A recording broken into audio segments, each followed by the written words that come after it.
This nugget on project human resource management is a significant variation, or significantly different than the other nuggets discussed so far in this PMP prep series.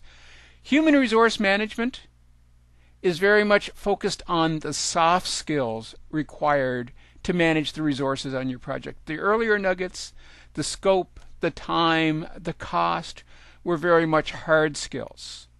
Human resource management, although there are some solid principles defined by the PMBOK guide, as we see in these areas, human resource management is very much focused on how your personal characteristics will be brought into play on the project, and how your personal characteristics will interact with the other personal characteristics of your team members, and how the combination of all of those human characteristics will combine to successfully complete the project.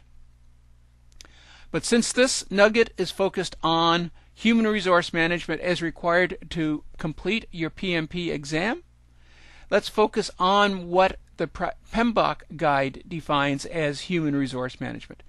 The first component is to develop the human resource plan, to identify who, when, and how many resources are going to be required to complete the project. Once you have defined the human resource plan, you will then work with human resources to acquire, to staff the project.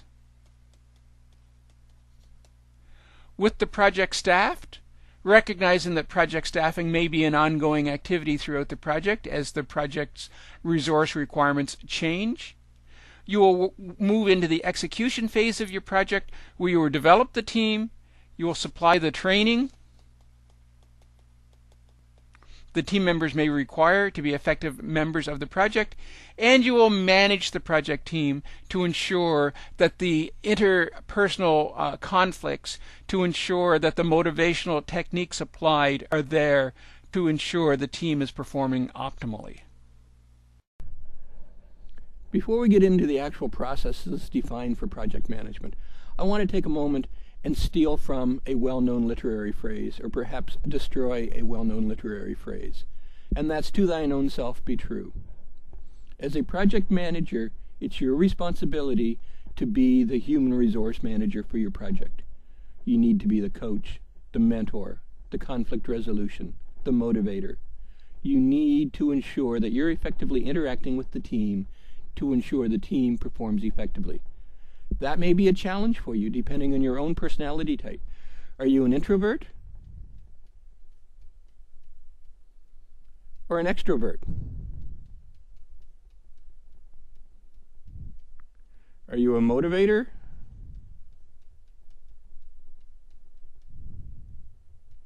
a thinker, a director? What is your personality type? And I have deliberately mixed and matched the metaphors from the various human resource or human profiling techniques available in the marketplace today.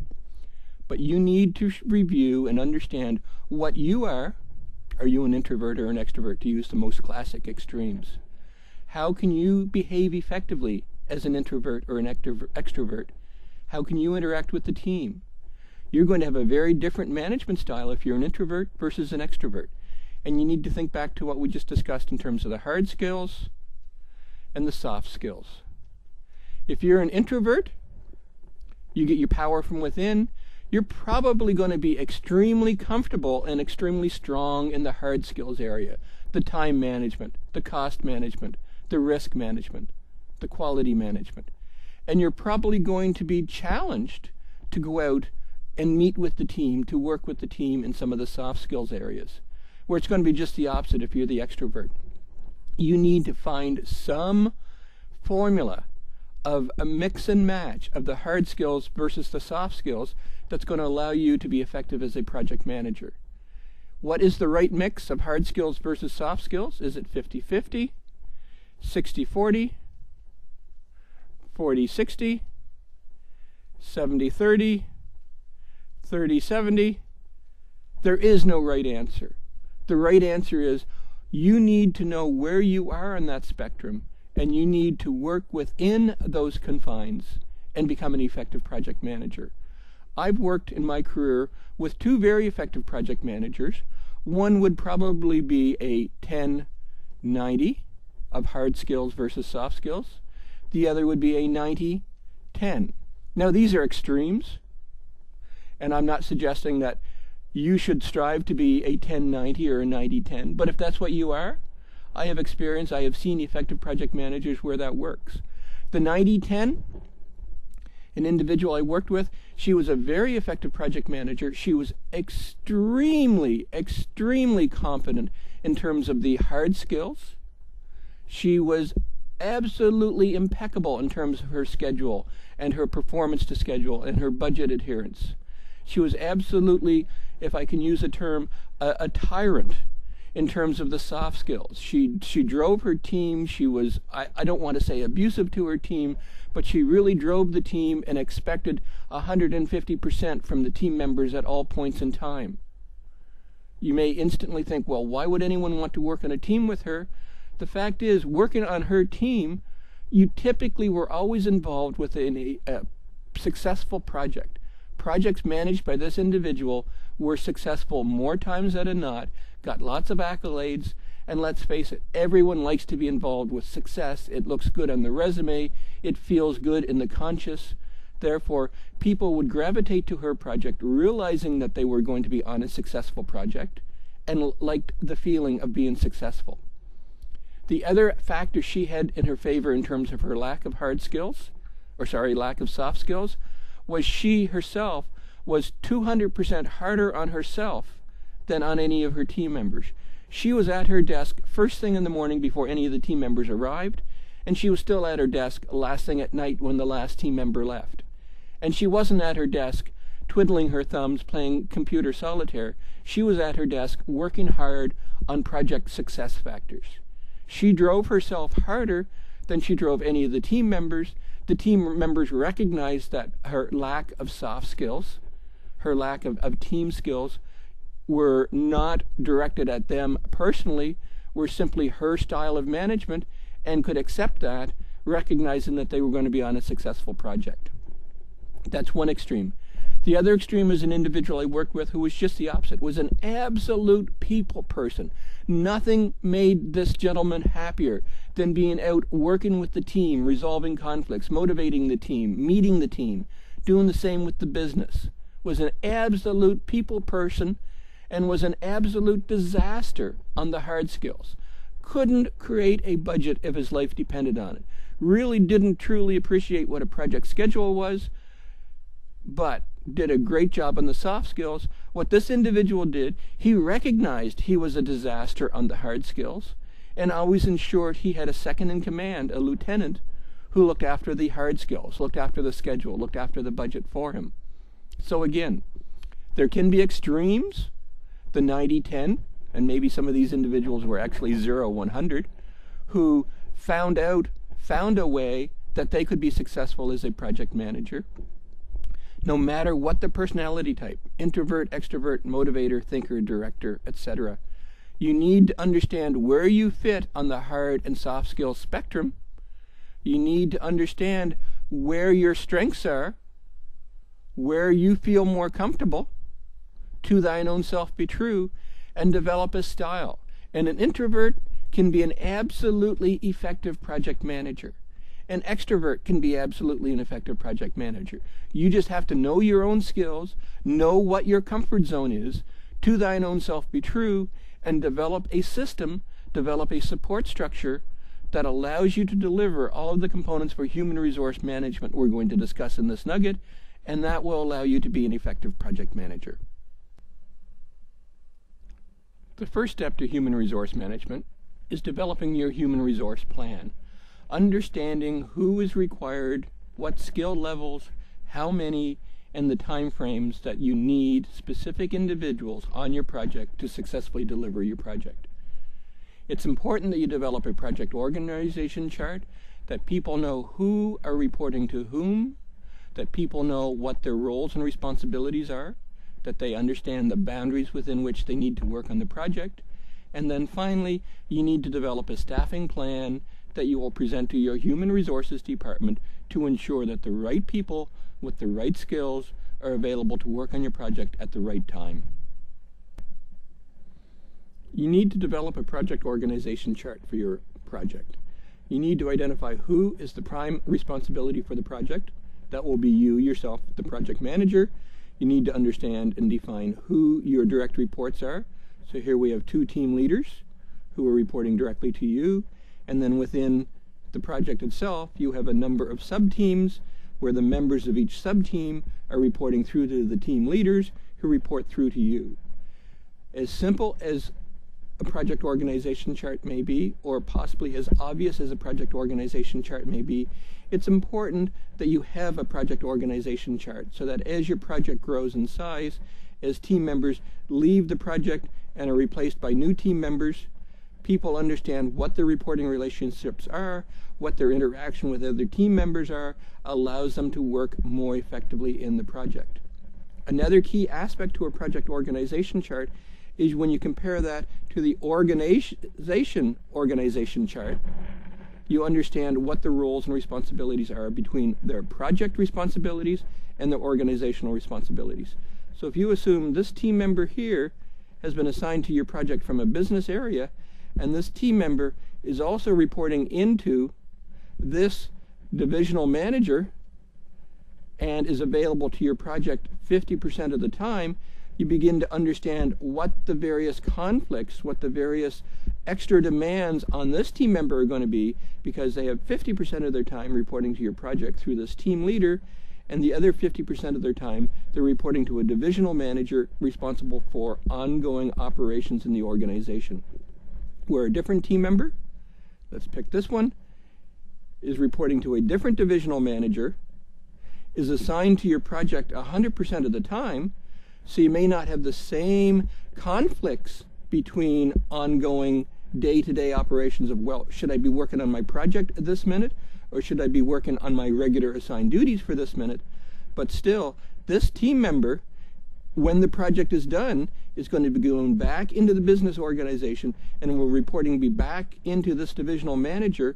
Therefore, they're going to be concerned about career aspirations. They're going to be concerned about career training. They're going to be concerned about, is there going to be a place for me back in my home division when this project is done? So you need the project organization chart to understand the roles and responsibilities within your project, and you also need the project organization chart and its relationship back to the company's organization chart so that you can understand the conflicts on various team members, if they're part-time on your project, as well as the ongoing career conflicts that a full-time assignment to a project may have when the project is done and that team member goes back into their home division within the organization. Once you have your project organization chart created, the next step is to define the roles and responsibility for the team members. You need to define your roles and responsibilities. What do you as the project manager do? What are your roles and responsibilities? What project components are you responsible for? Who reports to you, etc. You also need to define the roles and responsibilities for the team. What do individual team members do? What are their reporting responsibilities? What are your expectations on them in terms of performance management, status reporting, quality management, and so on through the delivery of the project?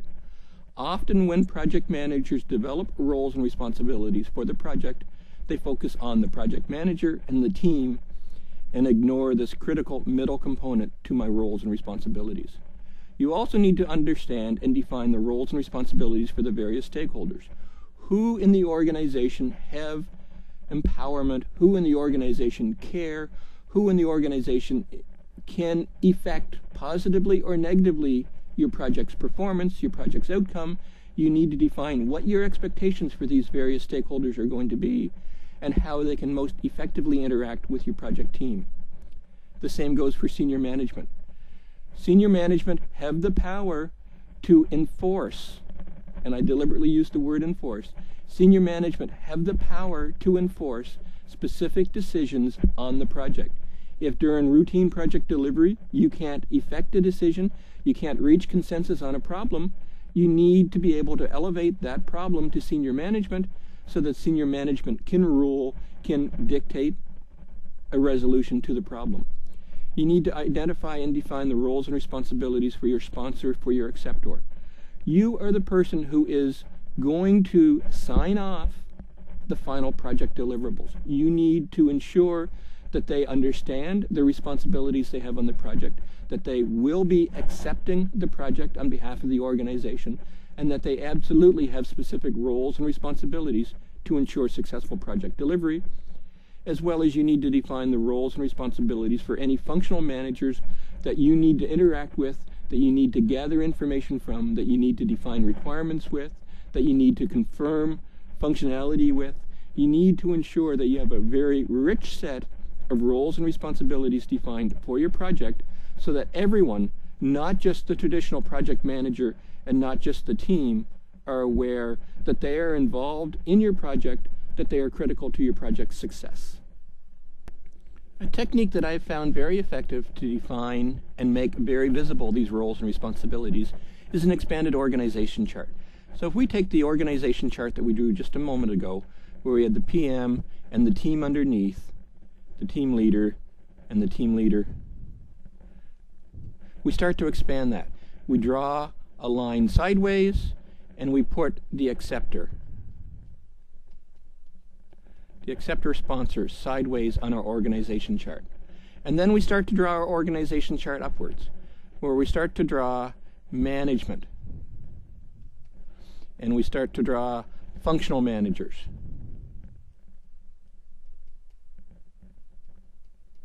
And then we add in senior management. And we add in the business VPs. So we have actually put into a graphical form our overall project organization chart. Much more than the traditional project organization chart. We have the project manager and the team leader and potentially the acceptor and the acceptors team. We have expanded our organization chart to include the richer set of roles and responsibilities. And we may start to create subsets of this. So we take a subset of this and we say these people are the project steering committee.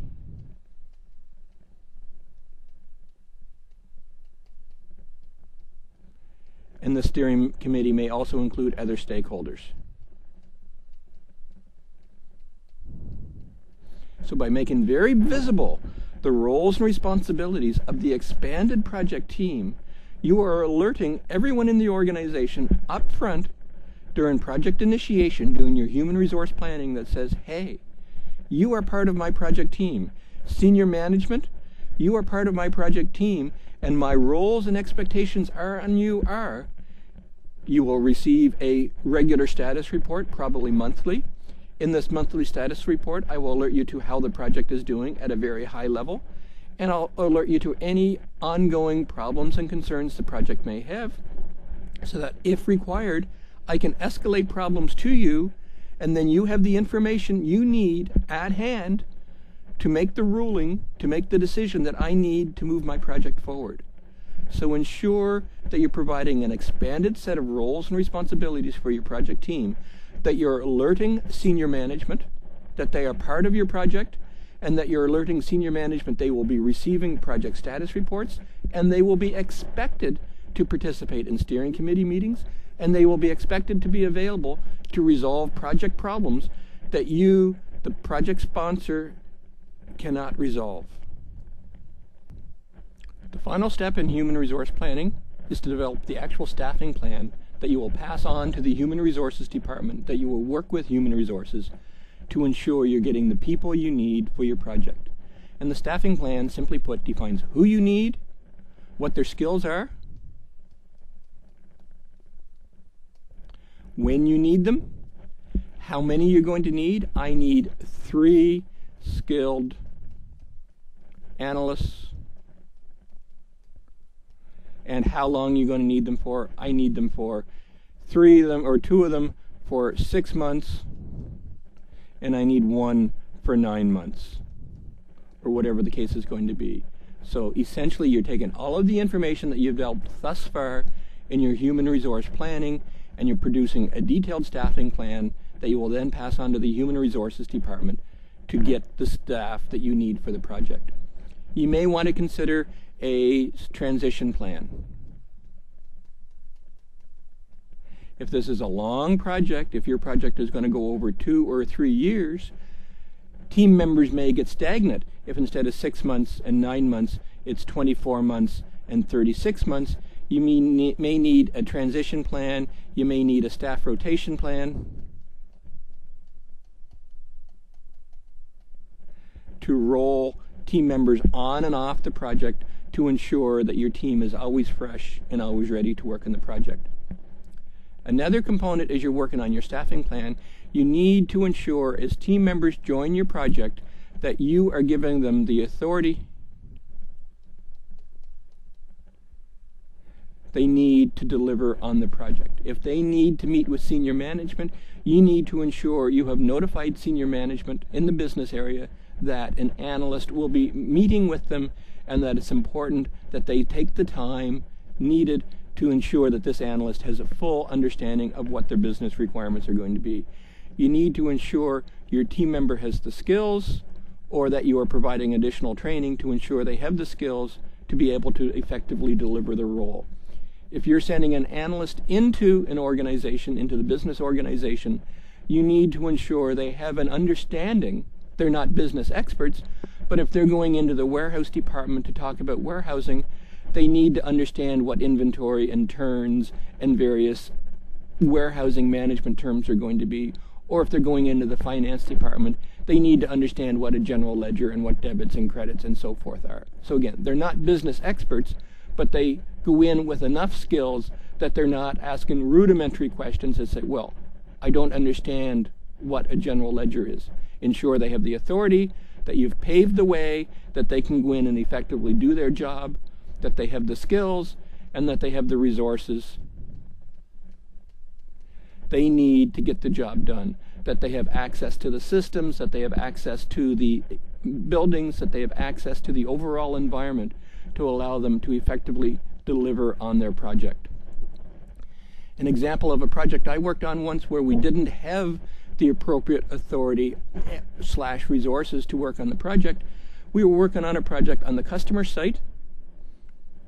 The team member needed to come in to work on a Sunday to get access to specific information that wasn't available through the week because it was in a production mode.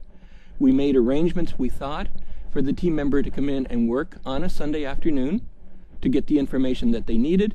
She arrived at the customer's door. The door was locked. Obviously, it was Sunday. There was supposed to be a security guard there. The security guard was not at their post. So she waited. She waited 5 minutes. She waited 10 minutes. She waited 15 minutes. And the security guard wasn't returning to the post to let her in. She was getting frustrated. She stood at the door and very gently, at least this is her explanation, very gently, through frustration, stomped her feet, kicked her foot back, and the heel of her boot hit the glass door to the organization, and the glass door shattered. Now, her statement is she kicked very gently. One has to question that, but she didn't have the resources, she didn't have access to the building, and in her frustration of coming in on a Sunday to try to get the job done, she stood outside in the cold for 15 minutes, and in frustration gently tapped the door, and the door shattered. Of course, alarms went off, and the police were called to the building, and all kinds of problems happened. Needless to say, the team member never did get the job done that she needed to get done that Sunday afternoon, and we went through a significant challenge, paving the way. My company ended up having to pay to replace the glass door, and so on. So as you're developing your staffing plan, ensure that you're putting processes in place so that when team members join your project, they have the authority, they're introduced, they have the information that they need, they have the skills, or you're providing the additional skills required to allow them to be effective on the project team, and that they have the resources. They have access to the building, they have access to the equipment, they have access to the information that they need to effectively do their job. The next step in the human resource management process is to acquire the team, to work with the human resources department to staff the project, to ensure that the who, the what, the how many, the when are satisfied to adjust to accommodate for your project requirements. If there's an unlimited supply of resources in your organization, which is typically never the case, acquiring the project team, staffing the project will stop at that. You defined you needed 3 analysts starting on this date, and they're available with the right skill sets. More times than not, there is an element of matching availability of resources within your organization to the plan, an understanding that there will be trade-offs, that in order to get this analyst with these skills, they need to join the project early, or in order to get the analyst with these skills, they need to join the project a little later. You need to be prepared to replan. So if in working with human resources, to get the analysts that you want, they need to join the project late, you don't simply say, okay, well, that's the best we're going to get. I'll accept that and deliver my project realizing that I don't have the right staffing complement. If that's the case, if you're getting the team members late, don't simply accept it, gladly take the analyst, but be prepared to replan. As a result of staffing challenges, the project is now not going to deliver on month 3. The project is now going to deliver on month 3 plus 1 week. As a result of staffing challenges, as a result of matching availability of resources within your organization to your ideal project plan, there have been some staffing shortfalls. You've developed a new plan. Don't accept it. Develop a new plan and notify senior management, notify the sponsor that says the project is now going to be delayed. As a result of staffing shortfalls, the project has to be delayed by 1 week. Options are accept this. Options are go out to the marketplace and hire a new resource, provided the resource can be hired in the time frame required by your project. Go out to the marketplace and hire a temporary resource, a consultant, possibly paying a higher per diem rate to ensure the project delivers. So don't just accept staffing shortfalls. Replan, define the consequences, and then work with senior management, work with your project acceptor to find out what the right solution is going to be. Accept the delay, hire more people, bring in external consultant staff, but replan. Once the project is in place, once the team is in place and the project is underway, it's important that you develop the team, that you work with the team to take them through the normal team building processes of forming, norming, storming, and finally reaching the ultimate performing stage. You need to ensure that you're providing the appropriate training your team requires to be effective on the project. You need to motivate the team. You need to do conflict management. You need to do problem management. You need to work consistently with the team throughout the entire delivery stage for the project to ensure the team has what they need to be effective. This is where to thine own self be true comes into play. You need to find a method that works within your personality type that allows you to deal with the motivational, the conflict management, the problem solving, the issues resolution with your project team. And you're going to have team building, team conflict problems. You're going to have team members who come to you and say, I can't sit next to him. He goes to the gym every morning and doesn't seem to take a shower when he's done, and I find it offensive to sit there. Other team members are going to come to you and says, I can't sit next to her. She spends too much time on the phone with her stockbroker, and it creates too much noise, and I simply can't work there. Other team members are going to come to you and say, I can't sit next to him or her. We used to date, and now we've broken up, and I can't stand the sight of that individual. You're going to have all kinds of issues that you need to work with. You need to develop the team. You need to work with the team. You need to apply your soft skills within the format, within the principle, within the confines of your own personality type to ensure that you're developing the team, that you're working through the team building process of forming, of norming, of storming and performing to get to that ultimate goal of performing where your team is working effectively. As you're working through developing the project team, you as a project manager have significant power. You absolutely have formal power. You have been identified as the project manager. You are the individual the organization trusts to deliver the project. You have the power of the project manager to insist to work with the team to ensure the team performs to project specifications. You probably have reward power. You have the ability to say, if you do this well, I can do what is within my power to get you a bonus. Or if you do this well, I will write a favorable performance review for you at the end of the project. The opposite to that is penalty. If you don't do this well, I will have you fired, worst case scenario. Or if this doesn't work out well, I'm afraid it's not going to look very favorable for you on your performance review that I'm going to write at the end of this project. You most likely have a degree of expert power. You are the more experienced, you are the senior member on the project team, you've been there, you've done that, you've got the t-shirt, so to speak. You have expert power. People should come to you on the project team to seek your expertise, to seek your opinion on how the project can be delivered more successfully. And because you have been identified as the project manager for the project, you have referent power. This project is being done for the Executive Vice President of Marketing. Therefore, this needs to happen. So be aware of your power structures that you have as a project manager and use them appropriately. The most effective power structures that you can use as a project manager are the reward and the expert. If you want to think of it, these are the carrots. You have reward power. If you do a good job, I can make life good for you. If you come to me, I will give you my expertise. I will help you improve.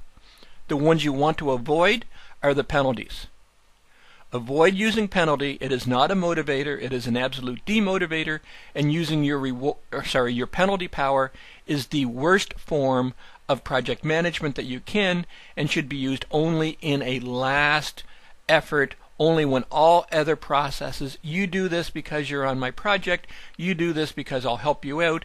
You do this because I can help you improve your career. You do this because it's for the vice president. Only on last case scenario should you be working on the penalty approach that says do this or else. As you're working through developing the team, you need to be aware of motivational strategies and personality types for your team member. The same as we discussed at the beginning of this nugget, you need to be aware of your personality type, whether you're an introvert, an extrovert, a thinker, a director, etc. You need to be aware of the various personality types for your project team. There's many different motivational theories, Maslow and Hertzberg, theory X, theory Y. There are just as many different personality typings of introverts, extroverts, ISTJs, INTJs, thinkers, directors, etc., etc. You don't need to be focused on, I am applying the Hertzberg theory or I am applying the XYZ personality typing. You simply need to be aware of different people on your project teams are going to be motivated and respond to different styles of motivational processes. This was really driven home for me a few years ago when I participated in a course on motivation, and we were given the usual motivational tests where we went through and typed ourselves into 4 different categories. And that's pretty normal. I've been through lots of courses. I'm sure you've been through just as many courses where you've determined your personality type of introvert, extrovert, and so on. Where this course took it to one level more than that really drove the different motivational strategies home for me, is once we had done our personality typing, we were told to divide into 4 groups, with each group being a personality type. So again, for simplicity, let's say all the introverts went into one group and all of the extroverts went into another group. And then we were given a single challenge. You have been personally responsible for succeeding, for ensuring project success. Through your personal heroics, a doomed project has been turned around and is now a successful project. Find the appropriate reward, find the appropriate recognition strategy that will work for you to ensure your ongoing motivation for the project. And again, we were divided into 4 groups, each with like people in the group. The first thing that surprised me was the absolute speed with which each group came up with the answer to the question. It was almost immediate. There was absolute group consensus. Why was it group consensus? Because we were all like personality types. So there was no discussion, well, this would work for me, this would work for me. Everybody was motivated by the same thing. And then secondly, we were asked to present the results. And that was just as startling. First, the introverts were asked to stand up, which is obviously hard for the introverts to begin with, and said, what would motivate you? You have been personally responsible for bringing a project from the brink of doom to total success. What would motivate you? What would ensure that you continue to be a contributing member to the project? And the introvert said, don't do a thing. Don't embarrass us. We know we did it. That's where we get our power from, is internally. We know we were the reason for success. So let's just drop it and carry on, and that would make me very happy. Or if you insist on some form of public recognition, send out an email. Put a paragraph at the bottom of the company newsletter, but don't make a big deal of it. Please don't embarrass me. Please don't make me accept public recognition for this fact. I don't want to be on the stage. And then immediately after that, they asked the extroverts to present their solution. And the answer was absolute opposite. The introvert said, don't put me on the stage. The extrovert's answer was, throw a party. Put my name on a big banner. Put me on the stage. Let everybody see me. Let everybody recognize that I did a good job. This is the true motivator for me. So be aware of this. Be aware that different personality types are going to be are going to be motivated by different motivational strategies. A similar example, one of my sons was a soccer player recently, summer soccer, house league soccer, no big deal. He's not a great soccer player, but he's an average soccer player. And this particular year, my son had a relatively good year and really caught the coach's eye. The coach really was very impressed with my son's play. So at the end of the year, when they were handing out the obligatory ribbons for every team member, as the coach was handing out the team members, the coach said, here is Max. Max did a terrific job this year. Max, etc., etc., etc. And as my son, who is the world's most perfect textbook example of an introvert, had to walk the 10 steps from where the team was gathered across the field to the coach, you could see his whole body language changing. He started off with a smile on his face. He was going to get his ribbon, but as the coach started to heap the praise in this public forum on my son, his steps shortened, his head dropped, his shoulders dropped, and he would have done anything to avoid having to take those extra steps across the field to get his ribbon as the coach continued to gush and go on about his performance. The introvert was embarrassed. The introvert didn't want the public recognition. The introvert would have more preferred to disappear into the grass than to have to stand there and be, in his opinion, humiliated by what the coach was trying to do was motivate him to recognize him for terrific performance. Understand motivation. Understand that different people on your project team are going to be motivated by different things. And now the worst part to that, recognize that what motivates one individual may demotivate the other team. Let's go back to our original example. You were personally responsible for project success. You are an introvert. The project manager recognizes that and doesn't make a big deal of it. Publicly makes no recognition, privately says, thank you, you did a great job, I really appreciate that. You go away very happy, you go away motivated, says, yes, somebody who appreciates me. This guy I like working for, or this gal I like working for. But on the other side of the fence, you have 3 extroverts on the project team who are becoming very disgruntled. They're not even involved, but they're becoming very disgruntled, saying, look at that. I know that individual worked above and beyond the call of duty. They need some public recognition. If this is all we're going to get, if I work hard and I contribute to the project like that and no one's going to congratulate me, it's not worthwhile. I guess I'm going to stop trying to do a good job. So here you have some extroverts who are not even involved, who have nothing to do with this particular scenario, suddenly becoming demotivated because you, the project manager, adopted a motivation strategy for the introvert that motivated the introvert. By accident, you are demotivating the extroverts. So again, be aware of the fact that what you're doing for the team member in question may in fact backfire on you and may demotivate other team members. So that goes back to, yes, if you must do some form of public recognition for me, put my name in an email. do something so that at least the extroverts can appreciate that, hey, I did get recognition. May not be as elaborate and as glowing as they would have liked to have seen, but at least they're seeing there is some form of recognition. To thine own self be true. Ensure that you can find a process that works within your own personality type that will recognize and allow you to work with the project team to create an effective and motivated project team. The final step of the human resource process is managing the team. Working with the team, reviewing the team, evaluating the team, and ensuring that the team is performing at peak performance, that the team is completing their work on time, that the team is completing their work according to the specifications as defined in the scope, and according to the specifications as defined in the quality process, ensuring that the team is performing effectively. A key component you have in that is the completion of performance reviews. Ensure that all team members are aware of the fact that you will be completing performance reviews, evaluating the performance on the project, and that you will be producing these performance reviews, and the performance reviews will be put into their employee file and therefore reviewed and considered as part of overall career progression in the organization, and reviewed and considered as part of salary administration.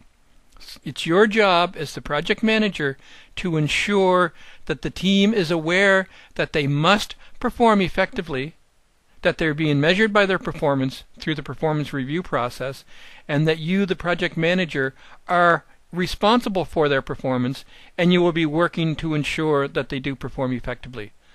A tool that I have found very effective to ensure effective performance is a 360-degree review. This ensures that the team member is reviewed by you, the project manager, as well as their peers, as well as subordinates, ensuring that all aspects of the performance is reviewed and evaluated, ensuring that they are literally under the microscope at all times in the project, as opposed to only times when they believe that you, the project manager, are observing them, or only when times that they believe that you, the project manager, have a way of measuring them. One final consideration for the human resource management process is managing of virtual teams. Managing virtual teams is becoming more and more common in business today. Our teams are being distributed throughout cities, throughout our country, and oftentimes throughout the world. It's your job as the project manager to ensure that you have the processes in place, that you have defined the processes and procedures to ensure effective communications, effective human resource management, and in effect, effective project delivery using a virtual team. Because the teams are virtual, there may be never a time where they get together to truly establish team norms. It's critical that you define the rules for project integration. It's critical that you define the rules for how the members will interact with each other, and that it's critical that you define the rules to ensure that your virtual team can work effectively. I've worked in virtual teams now for the last 5 years, and some of the rules that we establish are very common sense rules, but critical to making sure the virtual teams work effectively. Rules such as voicemails or voicemail messages must be updated daily. Your voicemail message must say, "Hi, this is Steve. This is Tuesday, April the 9th, or whatever the date may be. I am in the office today, but will be in meetings for most of the morning. Please leave a message and I'll get back to you as quickly as I can." That way, team members from the other side of the country or the other side of the world, when they call to contact me, understand that there's a 4-hour window when I won't be returning their message and can adjust their expectations for a response accordingly. Other norms are voicemail messages must be returned immediately upon receipt. So as soon as you get back to your desk, the first thing you have to do is check your voicemail log and return all messages to ensure other team members, wherever they are in the world, get their questions answered and can get on with doing their project assignments. Other rules are instant messenger. I'm a huge proponent of instant messaging. We use instant messaging on my team. And again, rules are, if you receive an instant message from a team member, you respond immediately. Or again, if you're not at your desk available to respond to an instant message, or you truly do not wish to be disturbed, change your status so that team members can understand when you will be available, how long you will be gone for, and again, manage their expectations of when and how they will receive responses back from you. It's important to ensure that all team members adhere to the rules. Doesn't matter how busy they are, doesn't matter how driven they are by a specific project deadline, they need to adhere to the rules. They need to ensure that other team members can get the same response that they would get if they were sitting next door. So again, define the rules, make sure you have the processes in place to make the virtual teams work, and then adhere to the rules. It's your job as the project manager to make it work. You have to be committed to working in a virtual team. You have to do everything in your power to ensure that you work effectively in a virtual team, and therefore when the message goes down through the project that the project manager is making the virtual team work, they will be more incented, they will be more inclined, and they will be more committed to making the virtual team work. And virtual teams can work. As I say, I've been working exclusively in a virtual team for the last 5 years. We typically get together at most once a year, face-to-face, and the rest of the time we're scattered throughout North America, and we communicate effectively via email, instant message, and voice as required and as appropriate for our needs, our information requirements. It can work, but you need to be committed. You have to want to make it work, and it can work. This concludes our nugget on Project Human Resource Management.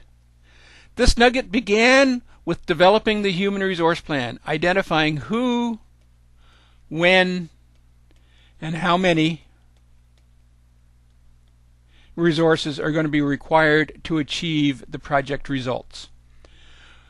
We then work with the Human Resource Department to acquire the project team, bringing on the resources as defined in the plan, recognizing that acquiring the project team may be ongoing throughout the project as the staffing requirements may be changing throughout the project, recognizing that as we acquire new staff, we need to properly orient them to the project. The remaining two aspects for Project Human Resource Management are the execution aspects to our project, developing the project team, providing the training and the support required to make your project team work effectively, and managing the team through the interpersonal conflicts, managing the team to achieve the full potential to ensure that you achieve your project objectives. This concludes our nugget on Project Human Resource Management. I hope this video has been informative for you, and thank you very much for viewing.